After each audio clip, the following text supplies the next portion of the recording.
Welcome, everybody, to Spirituality Adventures. This is a non-judgmental place to explore spirituality, and we're so glad you're here. This is a viewer and listener-supported podcast, so we greatly appreciate your support. If you're watching on YouTube, be sure and subscribe to my YouTube channel. Be sure and like, share, and subscribe to any of the social media content platforms that you're using. And then if you go to our website, spiritualityadventures.com, you can make a one-time donation, or with a monthly subscription, you'll gain access to our bonus content. We greatly appreciate it. Thank you for tuning in. Welcome, everybody, Spirituality Adventures. We're glad you're joining us. And on today's podcast, we have Brian Zahnd with us. And Brian is a pastor in St. Joe, Missouri, which is about 45 minutes north of Kansas City. Brian has been pastoring that church for 40 years. This is his he started it 40 years ago. You started this church, right? Right. Word of Life Church. He started it when he was 22. Mm-hmm. He is now celebrating his 40th year. I hardly ever meet pastors that pastored longer than I did in one place, which was 29 years. But you started your church younger. I was 29. You started at 22. And then you're still going. You know, the real story, Fred, is that I started at 22, November 1st, 1981. And that's true enough. But it just grew out of the coffee house ministry from the Jesus movement that I'd been leading since I was 17. So in one sense, I have been doing this for 45 years because it's the same group of people. We just said, okay, we're going to acknowledge really we are effectually a church. And so we're going to start meeting on Sundays and be a church. But it was the same group of people. So nothing really changed that much. I was already doing the work of a pastor. So I tell people I've been doing the work of a pastor longer than I've been an adult. And that's true. I mean, it's not like a plan. It's not something you should aspire to do, but it's what happened. Right. Yeah. Well, when I graduated from high school, I went to Baylor down in Texas, and I went to seminary in Texas, and then I was on staff at a church in Virginia. So it wasn't until I was 29 that I came back to Kansas City and started the church and just knocking on doors, So I've knocked on doors. I mean, if you can do it, I've led worship, I've printed bulletins, I've swept floors, cleaned toilets. If you can do it in ministry, I've probably done it. Yeah, I'm the same.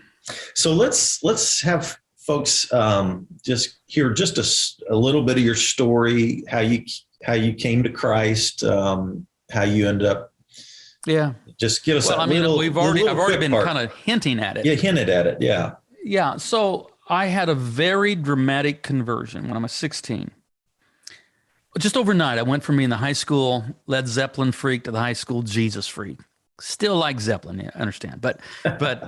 So I was just known as that, long-haired Zeppelin freak. And then overnight, I'm talking about Jesus to everybody. And I don't know I think some people thought maybe it was a joke or they didn't. But really by the time it settled in that, no, this was not a joke. My friends would come to me, and teachers too, because it was a very dramatic change. And everybody called me Fry. Nobody called me Brian. I was known as Fry. And they said, Fry, I can't believe what's happened to you. And I would say, I know, right? I can hardly believe it either, but it's happened. And as I already alluded to, by the time I was 17, this is during the Jesus movement, if people have any idea what that was. It was a very fantastic time. And it was very countercultural, young people finding Jesus. And we were meeting originally in the basement of a dive bar on 3rd Street. And then we met in a couple of other locations over that period of time. It was mostly a music venue. So music's always been in my life. But it also had a component of kind of feeling like a church. And that's where I first began to do some teaching. And then it officially became Word of Life Church in November of 1981. So 40 years. And so that's a long... Well, let me add a little bit more. So the church began small and stayed small for 7 years. And all the church growth experts, I don't know if we still have those people out there. We probably do. I don't pay much attention to that world. But, everybody will tell you, if your church doesn't break 100 in 7 years, it's never going to break 100. And I'm sure they're right, but it wasn't true for us. Mm-hmm. And so we were under 100 for 7 years. Yeah. And then it began to grow exponentially. Mm.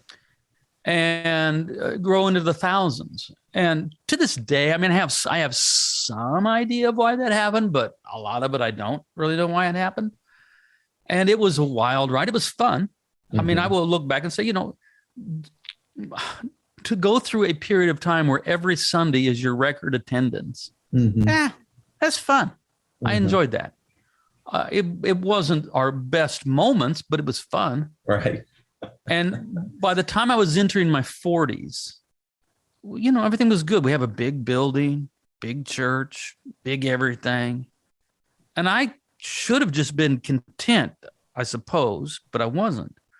I was increasingly unsatisfied, not at ease.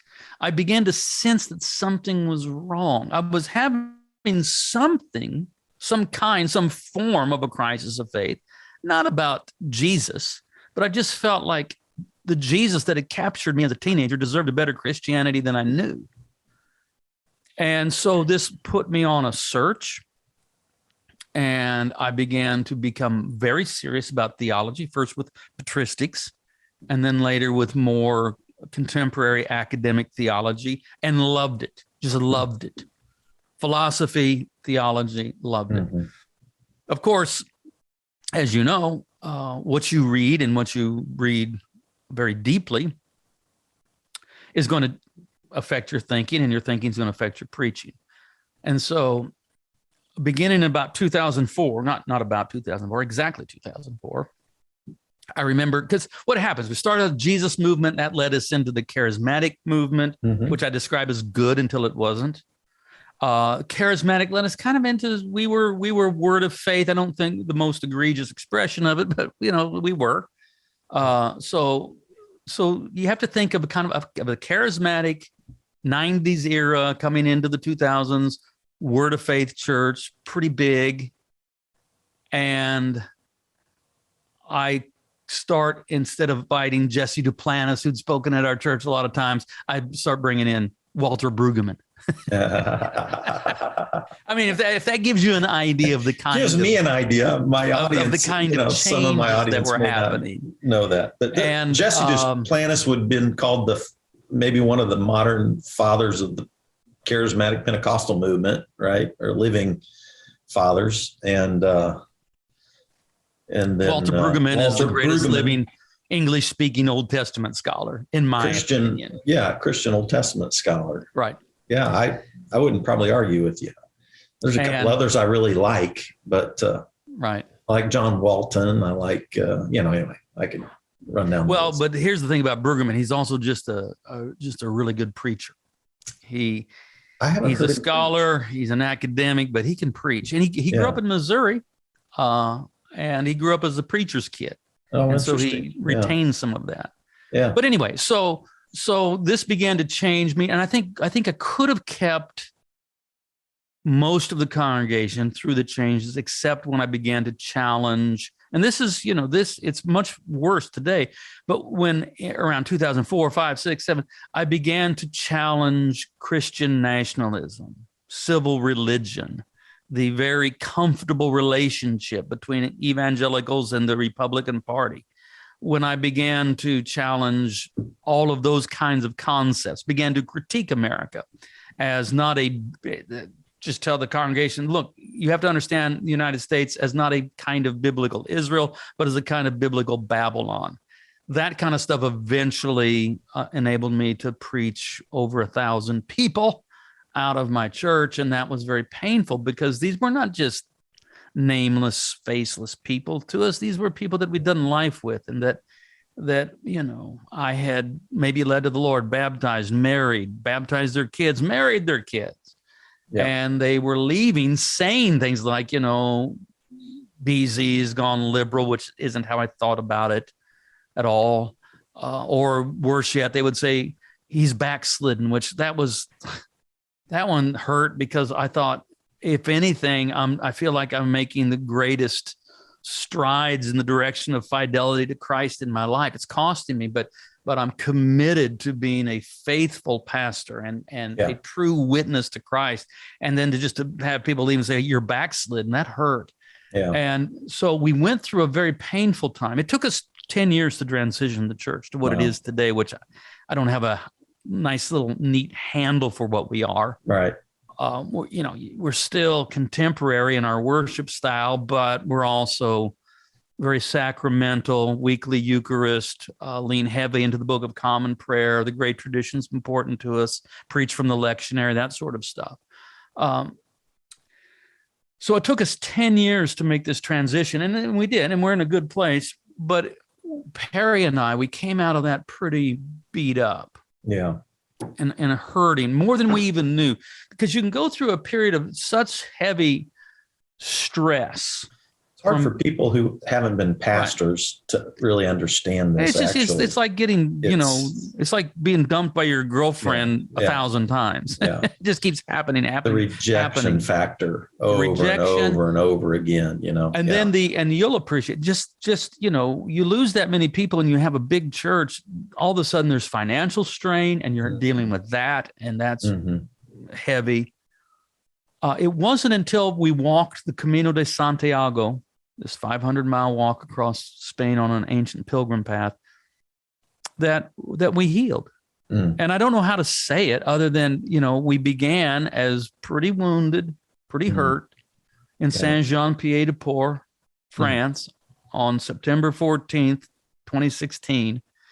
And 40 days later, when we arrived in Santiago de Compostela, Spain, we were well. Now, that may sound, like a kind of simplistic or a cliche, but it's really true. We walked our way out of pain into healing, and that's really true. And that. The happiest days of our ministry have been since then. Even though everybody looks around and say, look, from 2016 to 2022 has not been the easiest time for anybody. No. And that's true.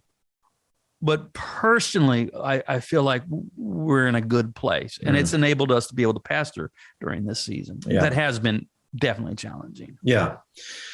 That was more information than you wanted. No, but that's good, though. I think that gives people a really good idea. And, when you... And I'm writing a lot these days. That's the other. I mean, that's as much of what I do as anything. I've written almost 11 books in the past 13 years. Come August, I will have written 11. 9 are already out. One will come out this fall, and then this one will come out next fall. So, you write 11 books in 13 years, you are an author. So I'm also, though, still leading a church and pastoring and preaching every week and traveling. So, but as far as what I feel like the church is very important, but I think my writing also is important right now. So I'm trying to give time to that. I haven't given time to that. Well, you're good at it. So I'm glad you're doing that. I think people, when you transition, when you build a church around one culture and sort of one theology, and it's successful, and then you try to take that church and morph it into a different culture with different values and different theology even. I mean, you made some pretty big theological changes, which we're going to talk about now. All right. Okay. So, by the way, folks, I went up and visited with Brian a few weeks ago. And we're sitting here on what is today, June 21 of 2022. And I drove up to St. Joe, hung out with Brian, and thanks for your gracious time and kindness. And then you gave me 2 of your books. First one I want to talk about is this one, Sinners in the Hands of a Loving God. And then I want to leave more time to talk about your newest book, When Everything's on Fire. Okay. So I'd highly recommend both these books to anybody who's listening. Brian Zahnd, Sinners in the Hands of a Loving God. And let's chat about that one first. A little little tighter time frame on this one. But in terms of when I read it, my biggest thought was that you were, well, first of all, obviously you start out with Edwards' classic sermon, Sinners in the Hands of an Angry God. But my thought was that you took basically a concept of a violent God. Yeah. From passages in the Old Testament to violent penal substitution atonement theories, to hell, to end time violence, eschatology thoughts about a violent God with violent theology. And you reworked that whole line of violence. And yeah, you've read the book correctly, Fred. And begin to see a different God, a God of love. So here's how this book came about. This was the 6th book that I wrote. And I don't say this anywhere in the book. I don't tell this, but this is what is in the background. So I'd already written 5 books that deal with various themes and presenting God as loving, gracious, forgiving. This is the very nature of who God is, and nonviolent, et cetera, et cetera, et cetera. So those books had already been written, and I had an audience of people who had an instinct to agree with me. They were like, yes, yes, yes, that sounds right. I want to believe that. And the but is they have a Bible. and it's what about, and it's essentially 5 questions that they were asking, not in a contentious way, this imaginary audience that isn't actually imaginary. I know they're out there, right, who don't want to just throw away the Bible. They really believe God is love. They believe I'm telling them that God is not angry, violent, or retributive, and they go, I think I believe that. Mm-hmm. I want to believe that. They want to believe but that. But what about Old Testament violence? Right. What about the wrath of God? Right. What about the violence of the cross? Mm-hmm. Right. What about eternal burning the book hell? Of Revelation? What about hell? Yeah. And what about Armageddon? Yeah. So those, I don't set the book up like that. I don't say that's what I'm doing, but that is what I'm doing. Yeah. Old Testament violence, fear God, wrath of God, that sort of stuff. Violence of the cross, hell, and the book of Revelation, that sort of thing. Mm-hmm. So that's what that book's about. Yeah. And this was a case where I mean, that was all there, but it was my literary agent that said, and she's been really helpful to me, Andrea Heineke, and she's the one that said, see, I just had a sermon. I did a sermon called Sinners in the Hands of a Loving God. Just one, you know how it is, one-off sermon. And she said, Brian, that should be the title of your next book, and you should just lean into this. And so Andrea really helped me with that. And I would say it's probably, I don't have sales numbers and all that, but I think it's probably the most popular book I've written. People like it, except, and in fact, I knew this. When I wrote it, I thought, people are going to like this book because I'm going to tell them good news that God is like Jesus. Yeah. And people are going to like this book, and it's going to be popular, except among neo-Calvinists. Yeah. Neo-Calvinist bros are going to hate this book. Yeah. And they're the only people that have really not liked it, but they don't like it. But you can't please everybody. Yeah. Our neo-Calvinist friends wouldn't like this book. They don't, for sure. If you want to go on YouTube, I don't recommend it, but you can find plenty of neo-Calvinist bros. They're all about 36 years old, and they're all alike, telling you that I'm a heretic, and I'm not. Yeah. And what's interesting, and I know you're reading it carefully, is my sources are not typically, as far as theological influences, are not contemporary progressive theologians. They're church fathers. And so I tend to argue that I'm really, in the most accurate sense of the word, I'm really pretty conservative in that I draw upon the patristic sources, especially the Eastern Church Fathers. Western Church Fathers is a different story, but the Greek-speaking Eastern Fathers. Yeah. You know, another source of that I found when I was in seminary, I was in a Southern Baptist seminary, and one of my history professors was a guy named William Estep. And he was considered one of the foremost scholars on Anabaptist history. He wrote a book called The Anabaptist Story. He had translated the Schleitheim Confessions, which were the confessions for the Anabaptist Church. The Anabaptists were the only reformers that didn't kill people. Yeah, they were the radical reformers. They were the radical reformers. And they got killed is what they did. They didn't kill people, but they got killed. They got killed by everybody. Everybody killed the Anabaptists, but they didn't kill anybody. They were our pacifists. And when I studied with Estep, I took all his classes. I really became very close to being a pacifist at that point in time, which always caused me to read the Bible through a nonviolent lens. So when I was reading your book, I was going, I like this, I like this, I like this. And I thought you did a great job of tackling some of the thoughts that people who are familiar with the Bible are come into contact with.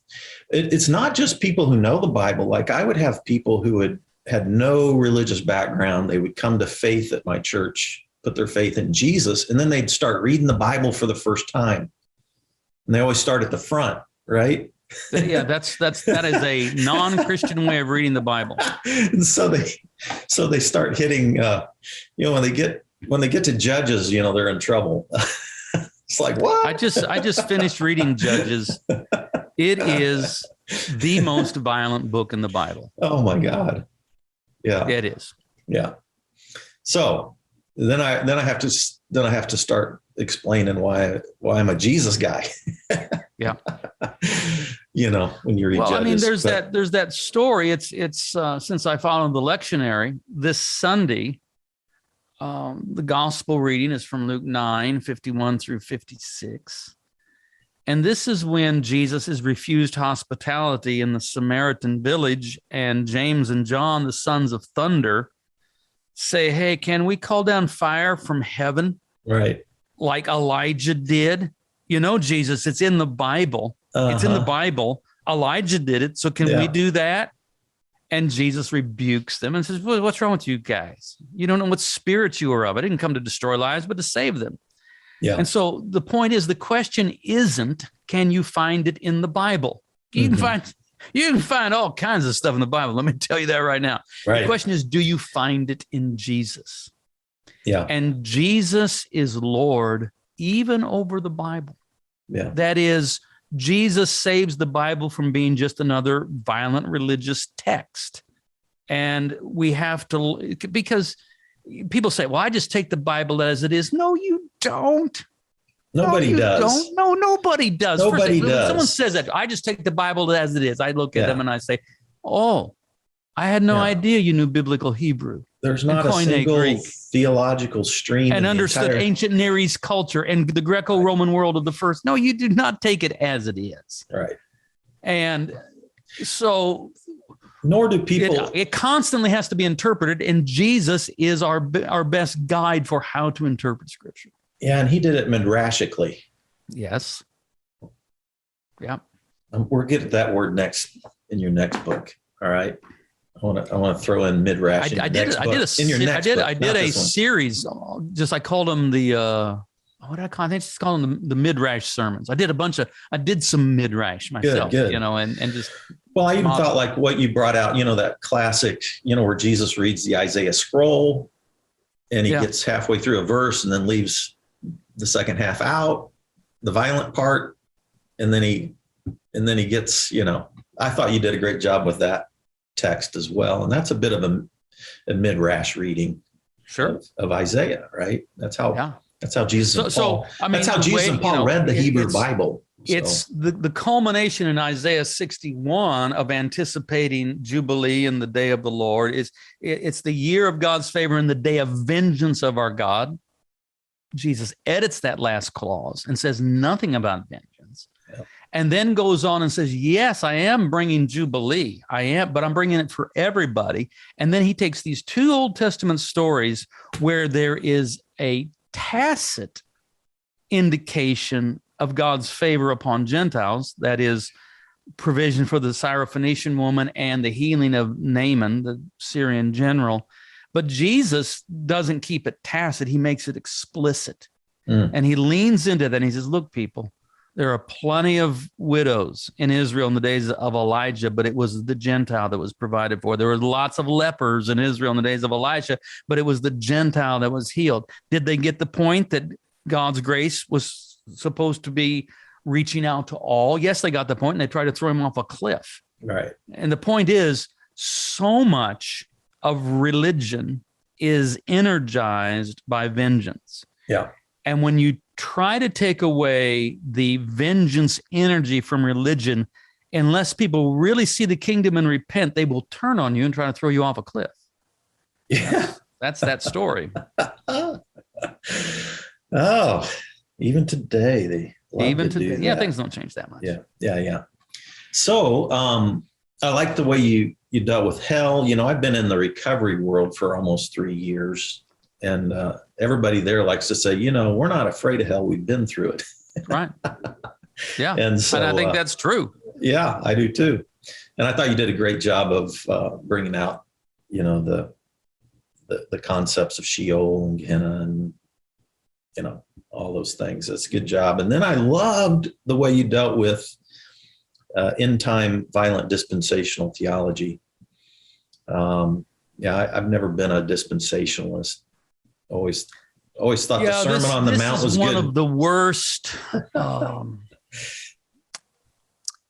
This is one of the most egregious misinterpretations of Scripture that has befallen the modern church, and it's mostly the modern American evangelical church. Yeah, well, it's that new. This kind of interpretation of the Olivet Discourse in the Book of Revelation is not historic. It's not. It's modern. I mean, by modern, it's essentially 20th century. Yeah, 100 years old. And it's very destructive. I mean, if you believe, for example, if you believe there must be a mega war in the Middle East before Jesus can return, well, you're going to be a pretty poor peacemaker. Right. Because you're not going to believe that peace is possible. Right. You're not even, in one sense, you just like, let's just get it over with. Let's just have this big war so that Jesus can come back. I just want everybody that's listening to understand, look, there doesn't have to be any war for the parousia to occur. The fullness of the kingdom of God can arrive while we are turning our swords into plowshares and our spears into pruning hooks. And this is what the early church always believed. What we've been duped into believing is that, oh, no, we're going to kick the can down the road. We're not going to be peacemakers now. We're not going to turn swords into plowshares now. That'll happen when Jesus comes again. The early church says, no, Jesus has come, and we're going to live as if we are citizens of his kingdom here and now. We're going to be people of peace now, no matter what the rest of the world does. Yeah. And so dispensational eschatology has been a blight upon the gospel of Jesus Christ. And I will do all I can to see the end of that kind of folly. Well, just the idea, I mean, when I just say this to Christians, like the whole Sermon on the Mount, the ethics of the Sermon on the Mount are suspended. They're not for this age. Yeah, that's They're what for an Luther age did, to come. And so you're just like, really? So Jesus's most central teaching isn't for us. That's exactly what we're Martin Jesus Luther followers. I'm like, anyway, all right. Yeah. And Luther was wrong on that one. And then we're back to the Anabaptists. Yeah. And they were the ones that we are to embody the ethic of the Sermon on the Mount here and now. Yeah, which, of course, for folks who are listening, you know, Anabaptists the are today, you know, like Mennonites and Amish and I guess Brethren, probably. I mean, there's several generations of the Anabaptist church, but there's some good folks in those circles. So, all right. And who you want to read to get an Anabaptist, even though he's not technically an Anabaptist, is Stanley Hauerwas.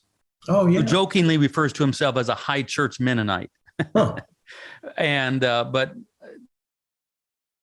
Stanley Hauerwas is the best theologian for political theology, in my opinion, and it is Anabaptist. Great recommendation. And it's great. Yeah. I mean, I cut my teeth on John Howard Yoder and you know that whole crowd, Politics of Jesus and stuff like that. And then it was Hauerwas. Jim Wallace, takes all of that seriously. He's a modern thinker along those lines. It was Hauerwas that got Yoder's Politics of Jesus published. Hauerwas found it in his papers and said, and found him a publisher. If it weren't for Hauerwas, we might not have ever really heard of John Howard Yoder. Okay. Yeah. I didn't know that. Yeah. All right. I read the Politics of Jesus was one of a handful of just absolute red pill awakening books. One would be The Prophetic Imagination by Walter Brueggemann, and The Politics of Jesus by John Howard Yoder would be one, and maybe The Beauty of the Infinite by David Bentley Hart. Those were big books for me. I mean, like key moments. Good stuff, Brian. We should have bumped into each other a long time ago. I know, isn't it crazy? All right. So, well, who knows? Maybe God has something in store still, right? So, let's talk about your newest book, When Everything is on Fire. And man, I loved how you dove into some of the key philosophers that you expose people to in this book. Excellent job. Yeah, I like philosophy. Yeah. Let's just mention really quickly some of the key philosophers that you unpack for people in the book. And also, I thought you do a great job of unpacking some of Dostoevsky and a little bit, I'm going to say the name. Solzhenitsyn. Yeah. Yeah. The narrator, Levi the poet. Yeah. But no, you do. I got my Levi the poet. This is the guy that read my book, Levi. I mean, you unpack Nietzsche. I thought you unpacked Nietzsche really in a fun way. Let me finish the story though. Okay. So, he was a narrator for my book because I didn't have time to do it, and I was listening to it, and I texted him. I said, Levi, I forgot how many Russian names are in my book. I feel like I ought to apologize. He says, there are so many Russian names in your book, and I accept your apology because it makes it harder because Russian names are hard for English people. Yeah. English speaking people to pronounce. Right. Well, okay. But Nietzsche. You unpack Nietzsche, you unpack Derrida, you unpack, you kind of Paul Ricoeur, and Karl Rahner, who's kind of philosopher, theologian. You talk a little bit about Kierkegaard, talk a little bit about Pascal. Mm-hmm. Yeah. Well, good stuff. I think that Nietzsche is so important. And I want people to know that I've read my Nietzsche. I didn't do like a Wikipedia perusal. I have read Nietzsche for the last 20 years or so. I like Nietzsche in the sense that, I don't know, I have a compassion for him. And he is such a good writer. That's part of what makes him interesting. I mean, not all philosophers are great writers, but he is. He's a great writer. What you need to know about him is he was a PK. A preacher's kid. That begins to explain a lot. As one who has raised 3 PKs, I can tell you this about PKs. They are acutely sensitive to hypocrisy. Matt, my producer, is a PK kid too. Yeah, they've been behind the scenes. Mm-hmm. And so you have Nietzsche, who is a colossal intellect. And he foresees where we are headed in the Western world as we come into the 20th century. He died in 1900. He was insane the last 10 years of his life. I mean, completely insane, institutionalized. Was that due to his what was the disease that killed all the we don't know. Who knows? Okay. I mean, his apologists will say he had syphilis. Yeah, I've heard that. But you have to have sex to have syphilis, and there's precious little evidence that Nietzsche ever had sex. Another thing about Nietzsche, he was rejected twice in marriage proposals, and that factors in too. Rene Girard told me, I mean, personally sat with me and told me, he says, I'm absolutely convinced that Nietzsche's insanity was just due to his own thoughts. His own philosophy and the implications of it finally just crushed his mind. I mean, this is Rene Girard, one of the French immortals. This is not just some crank out there or some fundamentalist preacher that doesn't like Nietzsche saying God is dead. This is Rene Girard. And, but so in his book, I can't remember if it was The Gay Science or Thus Spake Zarathustra. It actually shows up in both of them. One of them more elaborate, but he gives us the parable of the madman. And he says, a man walked into a village on a bright sunny day, holding aloft a lantern and saying, whither is God? I seek God. I can't find God. Where has God gone? And the villagers come out and they're laughing at the absurdity of this spectacle of a man on a bright sunny morning carrying a lantern saying, I'm looking for God. I can't find God. Where is God? And they're gathered around and they're laughing. And suddenly the madman shrieks, I'll tell you where God is. God is dead. And we have killed him. And they began to laugh all the more. And finally the madman says, oh, I see. I've come too soon. My hour is not yet arrived, but it's coming. And then he smashes the lantern and goes into the churches and sings a requiem for God.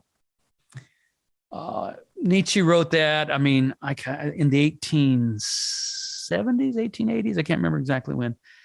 What he's saying is that Western culture, through science and other advancements connected to the Enlightenment that began in the 17th century, no longer has God at the center of society.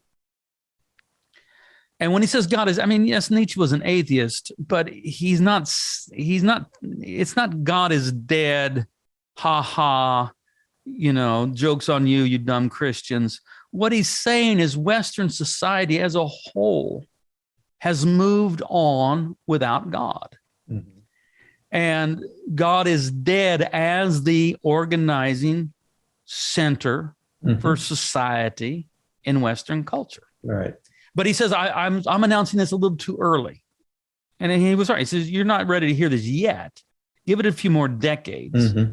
And he was right. I mean, he was right. But here's the difference. Don't confuse Nietzsche with the new atheists like Hitchens and Harris and Dennett, Dawkins, those people.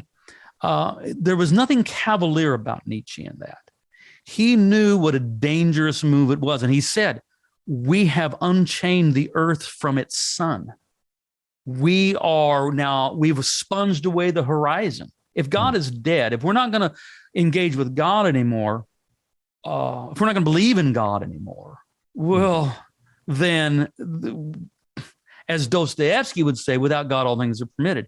And so the horizon is sponged away. The earth is unchanged from its sun. We're floating through a vast nothingness.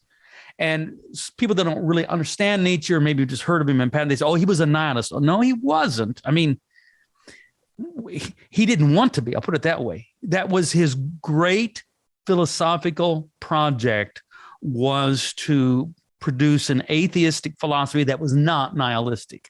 Nihilism was his great fear. Nihilism, that is, there's nothing to believe. There's no story. There's no meta narrative. There's nothing really that makes sense of the absurdity of existence. And so why even bother having any kind of narrative or something that we can actually lay hold of and believe in? He wanted to avoid nihilism. And watch Fight Club on the special. Yeah. The bonus features is Fight Club. Yeah. Anyway, there you go.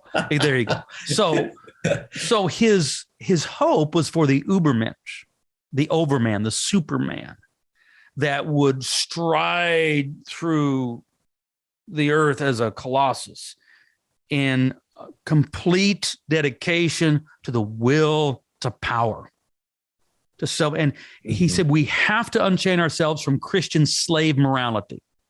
You have three philosophers that are known as the philosopher. Paul Ricoeur described them as the masters of suspicion. Yeah. Okay. This is Freud, Nietzsche, Marx, and they're all suspicious of the same thing, the reality of altruistic love. Nietzsche says, no, it's all about power. Freud says, no, it's all about sex. Marx says, no, it's all about money. And there isn't any reality to this love thing. And so Nietzsche argues that the Christian concept of the supremacy of love, faith, hope, and love, the greatest of these love, is what kept humanity weak and ignoble, because he said it's just a way for the weak to manipulate the strong. It prevents the strong from actually becoming the great heroic gods that they should become. And so his hope was for the Ubermensch. His fear was what he calls the last man, or the last men, who are incurious utilitarians that desire nothing more than a bit of prosaic happiness. He really describes what we would today call a modern couch potato, who doesn't have any aspirations, sits around a couch watching 700 channels, just, here we are, entertain us, I feel stupid and contagious. Nirvana. Well, who took Nietzsche seriously? Well, the Nazis did. And they regarded Beyond Good and Evil, The Birth of Tragedy, Antichrist, all of these books as their canonical text. And they actually sought to live it. So I have this fantasy that I would meet Nietzsche in Basel, Switzerland, and we would have lunch together. I preached in Basel once. Yeah, I've been in Basel, and I'd have to get him caught up on what happened in the 20th century. Yeah, right. And I don't think much of it would surprise him, but he wouldn't like the part where I had to explain what the Nazis had done with his philosophy. Now, Nietzsche was not anti-Semitic. He hated anti-Semitism. But I would also push back, and I said, well, Nietzsche, where did you think this was going to end? With your fascination with violent power, casting off all the restraints of what you call slave morality to love, how did you think this was going to end other than in death camps and a continent in ruins? And then in the book, I think, well, I am not the one to have lunch with Nietzsche. It's Kierkegaard that should have had lunch with Nietzsche, because they're so similar. Nietzsche had heard of Kierkegaard, never read him, and Kierkegaard would never have heard of Nietzsche. And yet they're so similar in their critique of the herd mentality, the crowd mentality. Kierkegaard says the crowd is untruth. And Nietzsche is so critical of the herd that he calls them the herd. And they're both very, and Kierkegaard could be every bit as polemic against the state-sponsored Lutheranism of his Denmark as Nietzsche was of Christianity in general in Western Europe. But Kierkegaard holds on to his Christian faith. And I just regard it as this terrible tragedy that the two never encountered one another. And I imagine their conversation, and I imagine Nietzsche doing one of his famous rants, and Kierkegaard listening and nodding, going, yes, yes, yes, yes. But have you thought about this? And then making a fresh case for the possibility of Christian faith in a secular age. And I bring that out early in the book. And in some ways, this book, I'm very respectful of those who are going through the phenomenon of deconstruction, a term that comes from Jacques Derrida. That's become very much in vogue these days. I understand. Right. I do. And I'm nodding. I'm saying, yes. But have you thought about this? And so this book was written from a pastoral instinct to try to help people hold on to their Christian faith when everything's on fire. Right. So I want to hit about 5 more things that are in your book. So you're going to have to hit a couple of these points, or most of these points, quickly. Okay. All right. Here we go. Lightning round. I do want to give this because my audience knows, and I shared with you, Brian, I've made it I decided when I went through my personal crisis and came out of rehab in 2019 and, was having to hire a divorce lawyer and lost my career, lost my church, lost. Felt like, and my faith felt shattered. I felt like I'd lost my faith, or I felt lost in general. Right. And I really did feel like an atheist. That's a feeling word.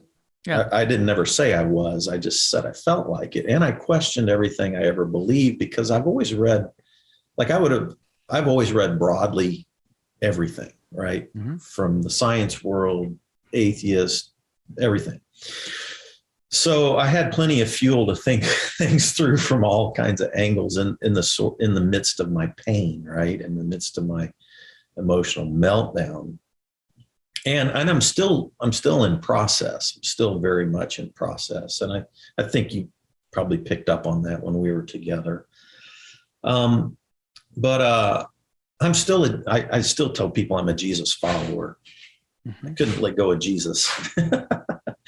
And I couldn't let go of a concept of God. I might shift my concept of God or rethink concepts of God's. But one of the things I loved about when you dive into the deconstruction chapter, deconstructing deconstruction, I think it is. I like the fact that so many times what people are deconstructing is a version of Christianity, like fundamentalism, that isn't required. And it would be like I hadn't been a fundamentalist for decades. And I always felt the same thing. There's so many times when people are rejecting one thing that is such a limited, even sometimes a super dysfunctional aspect of Christianity, right? And they're rejecting that. And so I appreciated your chapter on most deconstructing deconstruction that I encounter that came from a Christian background. That is, that they were raised as a Christian, and then at some point began to self-identify as an atheist. Most of them, not all of them, most of them really don't have a serious intellectual problem with theism. What they are is they're protest atheists. And so I will ask them, you were raised as a Christian, I was raised as a Christian, but you're not, yeah, I'm an atheist.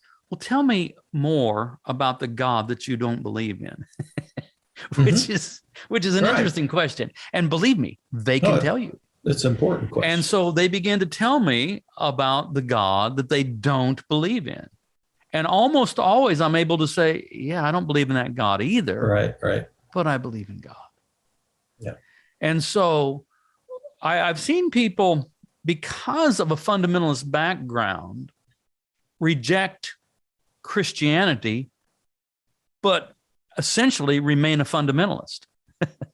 They just become, I mean, how many times have I met atheists who told me, you have to believe that God operates in eternal torture chamber? I said, I don't have to believe that.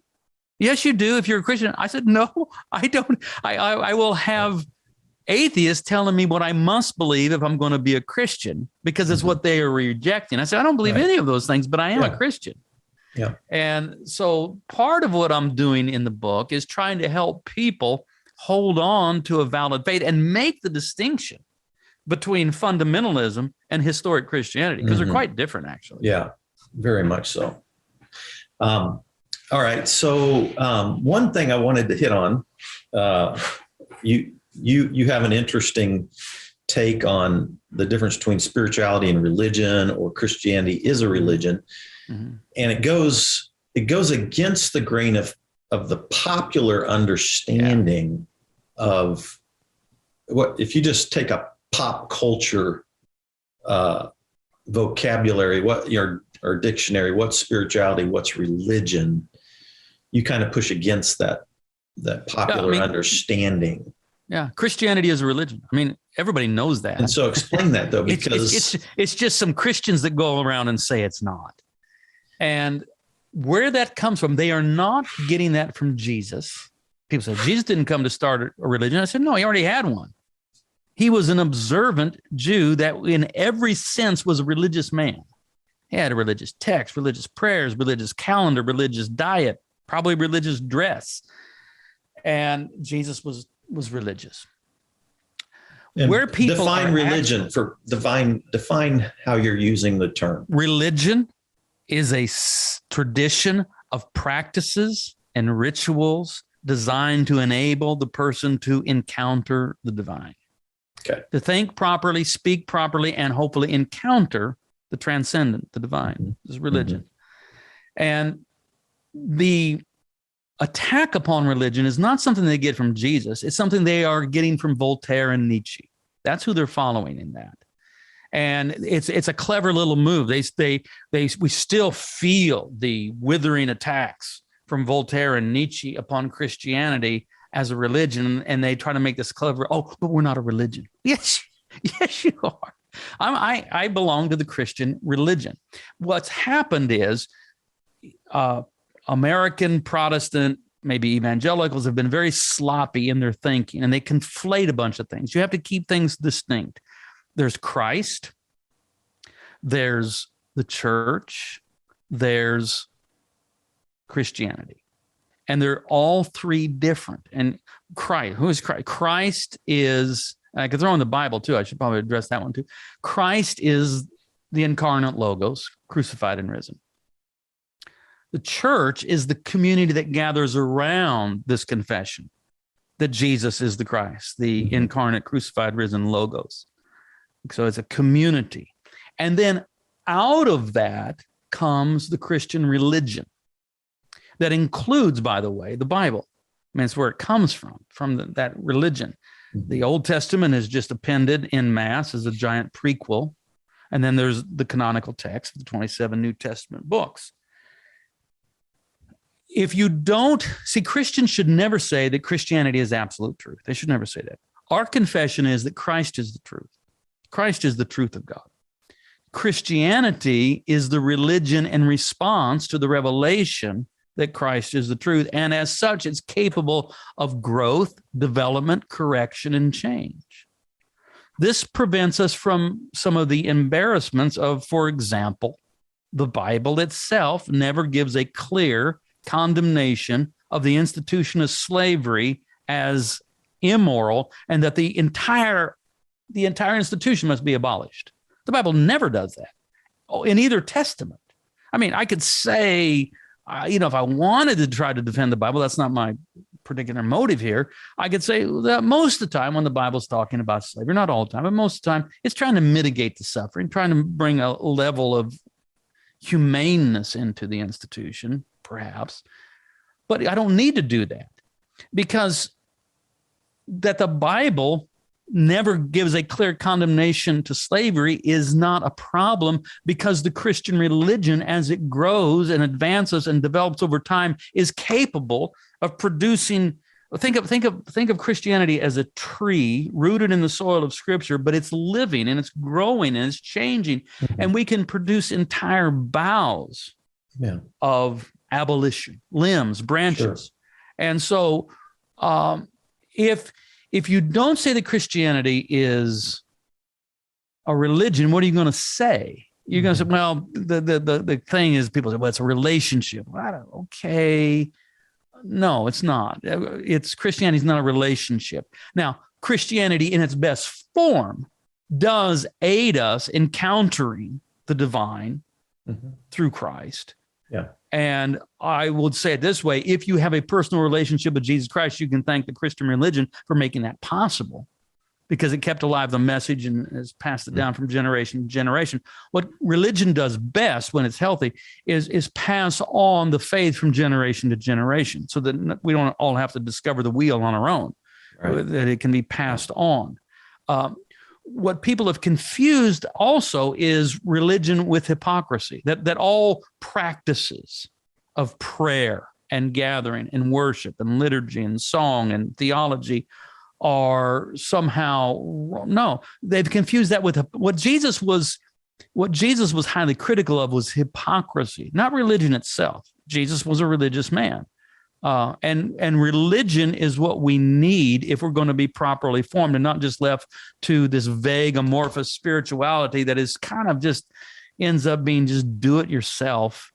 And look, I just know I don't have enough wisdom to invent my own spirituality and think it's going to be anything more than a projection of my own preferences and desires. I need the wisdom tradition that stretches back eons. And so if Christianity isn't a religion, then people end up essentially having to argue that it's absolute truth, and they become intolerant, and they feel like they have to have the answer, and that everything, and that there can't be any deviation. There's no room for various expressions. You can't have, Catholicism and Calvinism within the same Christian religion, because it has to be absolute truth and they can't both be right. And so it produces very brittle, angry, sectarian kinds of people. Sure. Whereas when I recognize it as a religion that has a lot of different expressions and branches, I can say, okay, well, that's one expression of Christian religion. Yeah. But it's not the totality of it. Yeah. And defining the terms is so important. Like in the recovery world, I'm talking the AA higher power world, religion's like a dirty word, in that world. And they'll say, because they've been condemned through it. And religion is of man, spirituality is of God. This is like a mantra in the recovery world. And then if you even look in the big book, it's interesting. Bill W., founded this movement 87 years ago. So you have a book. Well, it governs almost like the Bible. That's what I'm saying. And I'm not saying this is a pejorative. I'm saying recovery movement is a religious expression in a good way. Exactly. But they wouldn't want to say it that way. What you gather? And you have confession. You have a book. You have church for people. Steps. You have dogma. It's absolutely church for people. Yeah. In a good way. I'm not arguing with you, but I'm just saying that's not the way that group of people would describe it, right? Yeah. And I think that to intentionally be religious is the last act of rebellion. Well, what's interesting, I hear you. I know. I heard you talk about the Ramones, and it's like, anyway. Like you're like being like punk because you're religious. Anyway, right. Anyway, I got it. But but like even Bill W. was like, he had this idea grew up with a punishing, violent, cruel God. Yeah. So when he was trying to get sober, he couldn't figure out the spiritual path. And his buddy was like, this is in the big book. His buddy was like, well, you just make up your own concept of God. Of course, you and I are like, that's not how it works. But anyway, I've watched it might be a way forward. It's a way forward. What you've had has been so distorted and ugly. Well, I've watched it now for 3 years, Brian. I'm in relationship with hundreds of addicts and alcoholics. Yeah. Okay. And this is my comment now. I've watched it now, and people don't come up with a more cruel, pathological God. When you let them sort of come up with their own concept, they actually come up with a loving God. Well, and it's so fun. It's so fascinating. And this is maybe the theme of Sinners in the Hands of a Loving God. It is. If you ask people, I'm not saying it is, we'll get to that, but if it's a thought experiment, if God was just like Jesus, would that be good news? Yeah, exactly. And everybody goes, oh yeah, that'd be great news. Well, then I've got some good news for you. Exactly. Yeah, I always like our buddy, I don't know Tripp, but Tripp Fuller, but he's like going, if you're God, if you believe in God, he should be at least as nice as Jesus. Right. Well, my line that I use all the time is, it's almost like a liturgy at Word of Life. God is like Jesus. God has always been like Jesus. There's never been a time when God wasn't like Jesus. Yeah. We haven't always known this, but now we do. Yeah. I used to say it like this. I used to say, if you want to know what God looks like, look at Jesus. Yes. And if you want to know what humans look like in the image of God, look at Jesus. That was my way of... You're putting the hip in the hypostatic union, brother. All right. All right. So we got two more things I want to hit here. We're running out of time, but I love the fact that, so much of fundamentalism is a response to modernism, right?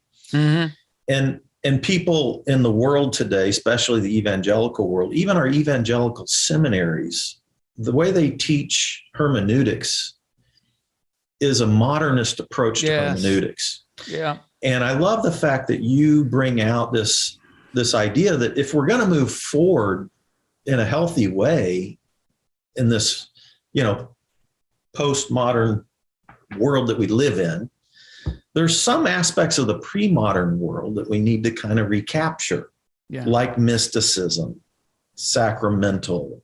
And I loved how and I even talk about the way I talk about reading the Bible. You called it mystical reading. I would call it midrashic reading. Mm-hmm. But I want you to kind of do maybe a little comment on that. And then I want you to end with Andrei Rublev's picture of Trinity and end with your dream for the church and the love and the community of love that you have in your heart as the way we move forward. Okay. You got where I'm Sure. Yeah.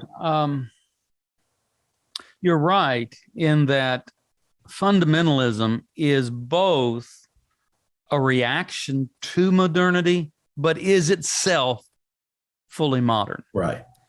So you have the rise of empiricism, beginning with Rene Descartes, who himself was a believer, but was trying to find epistemological bedrock, and he comes up with cogito ergo sum. I think, therefore I am. And the thinking self becomes the sole arbiter of truth. This uncouples any kind of scientific inquiry from tradition and from the governance of religious bodies and things like that. And it enables there to be now tremendous scientific advancement. I'm all for it. I just want to say right now, I don't know of any major peer-reviewed scientific theory that's any threat to my Christian faith. What I am saying is that once empiricism or science, or whatever you want to describe it as, has said everything they can about the phenomenon of being, there is still more to be said. Right. And there is the reality of revelation, the heart.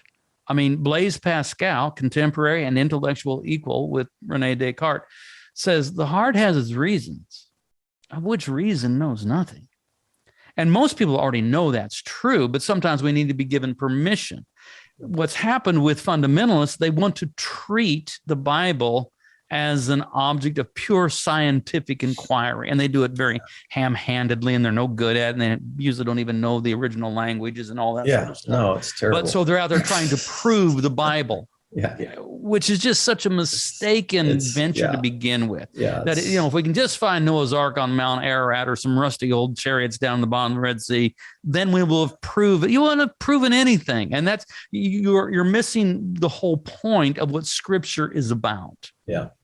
And it's this journey toward the God who is by nature self-revelatory, revealing himself. And the Bible contains many of our best meditations on this. But you have to understand the Bible for what it is and not try to make it something that it isn't. This will free. So look, I mean, I've read, I've done my apprenticeship in historical critical thought of Scripture. I know that stuff. I can do that. I just don't want to do it forever. I mean, at some point, I just want to be able to once again engage with Scripture and say, and not worry about, the violence of Joshua and the conquest, understanding that, first of all, historically, it didn't happen. It's Israel later telling their story, but they have their own motives. But look, there are things that I need to conquer in my life, and there's giants that need to be slain, and there's walls that need to fall down. And so I allow those stories to come and inspire a kind of faith directed always toward the the supreme revelation of God that is Jesus Christ, the Logos made flesh. And I don't have to prove the Bible. I don't have to argue about it.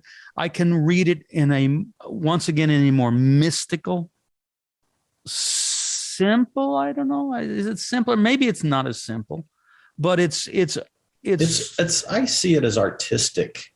I like that word. I like that word a lot. Yeah, because literature itself is art, and the way we experience music, paintings, all kinds of art is inspirational, right? I'm convinced that the sermon at its best is a form of art. Mm-hmm. It's an artistic enterprise. It's a creative enterprise. It goes within the general category of storytelling. Mm-hmm. And there is a way to artistically tell stories. Yeah. That has been lost. We try to reduce all sermons these days to being practical. I hate that word. Or being utilitarian, functional sort of lectures, how to. At its best, the sermon creates alternatives of imagination for possibilities beyond what we have handed to us, by the empire or by the world as it is. Yeah. And so the sermon is a gateway into a prophetic imagination. They're the only thing people remember anyway, stories. Well, all the sermons I preached, the things that people remember are the stories, That's exactly. And I like to say deep truth echoes everywhere. I think that, metaphor, mythology, truth is truth. Science, it echoes everywhere. Anyway. All right. So let's man, we could talk forever, Brian. This is good stuff. Everybody get out here and read it. I'm having a good time. I'm just sitting in my basement talking to Fred. Good stuff. Good stuff. So there's this, I was in your office a few weeks ago and you had a replica of Andrei Rublev's famous painting. Yeah. Which is called the Trinity. It has another name, and then the Hospitality of Abraham is the technical name, but everybody calls it the Trinity. I think Henry Nouwen, is that right? Yes. Mentions this, and he renamed it House of Love. Right. Which I take that and I use that as a chapter title at the end of the book. Yeah, and I love the way when you talked about your dream for this Jesus following community. It had a lot of love in it. And so I love this painting. You can maybe describe it. I like the way I love that you had that in your office. Yeah, I have, yes. We have one I have a small one. Describe it to people. Study. You probably saw the large one that now is installed in our prayer room, the upper room. It was painted by this monk, Andrei Rublev, in a Russian monastery during a time of political conflict. There was a civil war going on, the acrimony of which was even being now felt within the monastery as people, decided if they were Republicans or Democrats. That's an anachronism, but you get my point. Yeah. And so Rublev wanted to create an icon that would be an invitation for people to leave the house of fear, because that's the negative energy that's present in political vitriol. Is you're always afraid of the other side, afraid of what they're going to do, afraid of how they're going to ruin everything, afraid of what you're going to lose, that sort of thing. And so ostensibly the icon is a depiction of the three angels that come to Abraham when he was living under the oaks of Mamre, and he prepares a meal for them. And so you see Abraham kind of off on the side, and you have these three angels. Of course, as you read the story there in Genesis, it becomes apparent. I mean, as a Christian, you can't read it without thinking, oh my goodness, this is a picture of the triune nature of God, Father, Son, and Holy Spirit, because it clearly moves beyond being angelic to being divine in the story. And so you have these three angels that are seated around a four-sided table, all looking, kind of deferring to one another, looking at one another, And so it almost creates, as you look at it, you almost see the perichoresis, the circle dance of the Trinity being formed there. I mean, you go online, you can find real in-depth analysis of this icon. But what's interesting is that nearest to the viewer, there is an opening. There's a vacant place. And Rublev, through the icon, is inviting the viewer to leave the house of fear and come into the house of love, to come into the fellowship of the God who is Father, Son, and Holy Spirit in unending, unconditional, mutual love, and belong to that family. I mean, that's at the heart of the gospel, that we are invited to leave the house of fear with its ugliness, with its hate. I mean, look, hate is what is the mask that fear wears to make itself look tough. If you take fear off the table, how many enemies do you really have? I mean, what lurks behind most anger, vitriol, hatred, all of that is fear. We're afraid. This is why every time an angel, an emissary from heaven comes, what do they say every time? Don't be afraid. Don't be afraid. Don't be afraid. Don't be afraid. I do a lot of these podcasts, and often they'll say, okay, BZ, you're 63 years old. What would you say to your 23-year-old self? And I think, well, I couldn't tell my 23-year-old self much. He wouldn't listen. But the one thing I probably would say is I would say, don't be afraid. Because I've spent too much of my life being afraid. I mean, bad things are going to happen. That's life. But God is love. And when you become convinced that the creator of the cosmos unconditionally loves you, and that God's only disposition towards you is one of unalterable, unconditional, unending love, well, that's the perfection of love that in time can drive out all fear. And once the fear is gone, then you don't need to hate. You're not inclined to do that. And so you don't feel like you have to try to change the world. You can simply be present in the world as a peaceable soul. And just by your presence and your establishment in love and peace, that becomes something that can change people, not through coercion, not through even necessarily, teaching, but just by embodying that kind of loving presence. And so that's the hope that I have for the church. The future is that we will, for goodness sake, get rid of any kind of involvement in culture wars, in huddled anxiously at the gate trying to get out of here through dispensational eschatology, rather to be at home, be present in the world, not seeking to be combative, but seeking to be contemplative, and then inviting people into the house of love. Are you telling me that God is love? I believe that more and more and more. That's where that's the trajectory. That's the growth. Like that is good news for every human on this planet. I was in the. I was. Is that good news for every person on this planet? It's the best news. And so I was in the office of a New Testament professor at Southeastern University, I guess it is. It's an Assembly of God school. So, it's whatever, conservative. But this is the New Testament professor there, Robbie Waddell, good guy. And he had a Greek Orthodox icon of St. Anthony. And you've seen these icons, often these saints, with their long beards and their robes, and they're often holding a scroll that will typically have in Greek one of their famous sayings. But this one was not in Greek. It was in English. So it was easy to read.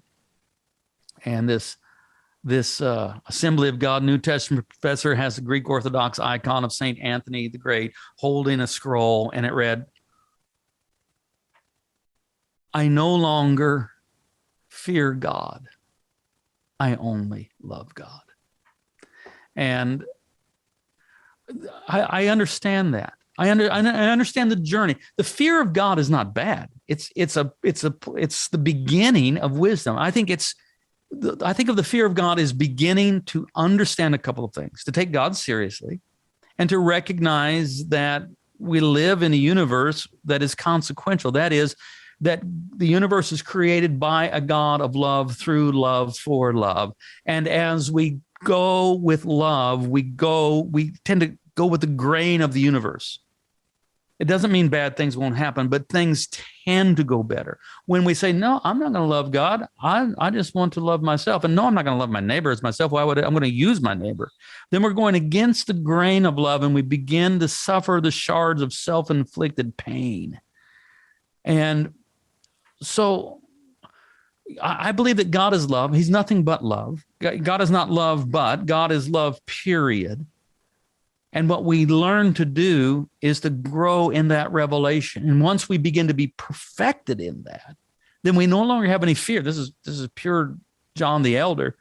Then we no longer have any fear. And when we don't have any fear, then we find it very easy to become accepting and bring other people in and just sit with them and accept them as they are. And we become very broad in our capacity to love all kinds of different people because we're not fighting, we're not afraid. And so that's the hope I have. Yeah. I like it. Thank you, Fred. Thank you, Brian. So I want to encourage people, when everything is on fire, faith forged from the ashes. And I think you would love Sinners in the Hands of a Loving God as well. They go great together, I think, because with both books, you're coming through with this message loud and clear of the church, a Jesus community, of being a place of love and good news for every person on the planet. Amen. And good news for the planet itself. Yes. All right, Brian. Well, thank you so much for being a part of our podcast and join us on Spirituality Adventures. Thanks for the work that you do in St. Joseph, Missouri, and all around the world as well. And thanks, everybody, for tuning in to Spirituality Adventures, and we'll see you next time. This concludes today's episode. Thanks for tuning in and listening. Remember, if you're watching on YouTube, subscribe to my YouTube channel. Remember to like, share, or subscribe to the social media platform that you're using.